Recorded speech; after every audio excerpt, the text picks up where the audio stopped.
भगवान श्री कृष्ण का द्वारका गमन। वैशंपायन जी कहते हैं, जन्मेजय, वास्तव में भगवान श्री कृष्ण ही परम पूजनीय हैं।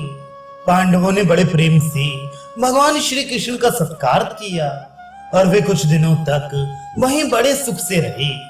अब उन्होंने अपने पिता माता के दर्शन के लिए उत्सुक होकर द्वारका जाने का विचार किया और इसके लिए धर्मराज युधिष्ठिर की अनुमति प्राप्त की। विश्ववंद्य भगवान श्री कृष्ण ने अपनी फूफी कुंती के चरणों में सिर रखकर प्रणाम किया और उन्होंने उनका सिर सूंघकर उन्हें हृदय से लगा लिया। इसके बाद भगवान श्री कृष्ण अपनी बहन सुभद्रा के पास गए। उस समय प्रेमवश उनके नेत्रों में आंसू छलछला आए थे। भगवान ने अपनी बहन मधुरभाषिणी सौभाग्यवती सुभद्रा को बहुत थोड़ी में सत्य, प्रयोजनपूर्ण, हितकारी, युक्ति युक्त एवं अटाक्य वचनों से अपने जाने की आवश्यकता समझा दी। सौभाग्यवती सुभद्रा ने भी माता पिता आदि से कहने के लिए संदेश दिए और अपने भाई श्री कृष्ण का सत्कार करके उन्हें प्रणाम किया। भगवान श्री कृष्ण ने अपनी बहन को प्रसन्न करके जाने की अनुमति ली और फिर पुरोहित धौम्य के पास गए। पर ब्रह्म परमात्मा श्री कृष्ण ने पुरोहित को नमस्कार करके द्रौपदी को ढांढस बंधाया और उनसे अनुमति लेकर पांडवों के पास आई। अपने फुफेरे भाई पांडवों के साथ श्री कृष्ण की वैसी ही शोभा हुई जैसे देवताओं के बीच देवराज इंद्र की। भगवान श्री कृष्ण ने यात्रा के समय किए जाने वाले कर्म प्रारंभ किए।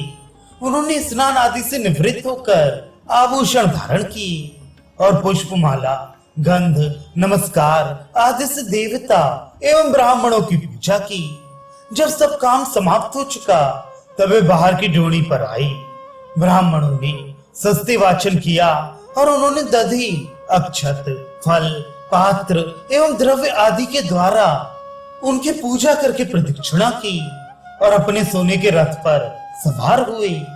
वह शीघ्रगामी रथ गरुड़ चिन्ह से चिन्हित ध्वजा, गदा, चक्र, तलवार, शांग धनुष आदि आयुधों से युक्त था।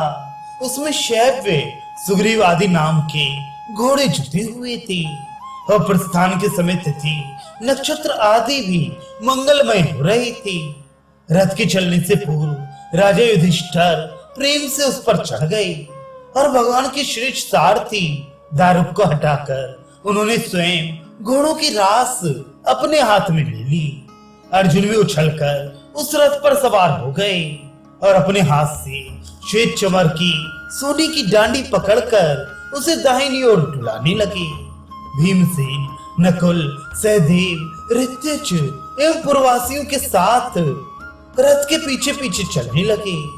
उस समय अपने फुफेरे भाइयों के साथ भगवान श्री कृष्ण की झांकी ऐसी मनोहर हुई मानो अपने प्रेमी शिष्यों के साथ स्वयं गुरुदेव ही यात्रा कर रहे हों। अर्जुन भगवान के विछोह से बड़े ही व्यथित हो रहे थे। भगवान ने उन्हें हृदय से लगाकर बड़ी कठिनाई से जाने की अनुमति दी। युधिष्ठिर और भीमसेन का सम्मान किया। उन लोगों ने उन्हें अपने हृदय से लगाया।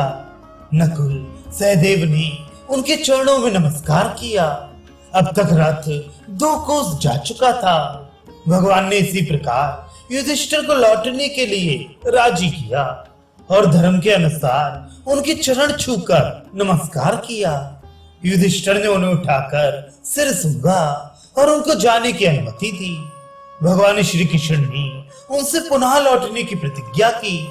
किसी प्रकार अनुचरों के साथ उनको लौटाया और फिर द्वारका की यात्रा की। जहां तक रथ दिखता रहा पांडवों के नेत्र उन्हीं की ओर एकटक लगे रहे और वे मन ही मन उनके पीछे चलते रहे। अभी पांडवों का प्रेमपूर्ण मन अतृप्त ही था कि उनके नैनों के तारे, जीवन सर्वस्व भगवान श्री कृष्ण उनकी आंखों से ओझल हो गए। पांडवों के मन में कोई स्वार्थ नहीं था, फिर भी उनके मन की समस्त वृत्तियां श्री कृष्ण की ओर ही बही जा रही थी।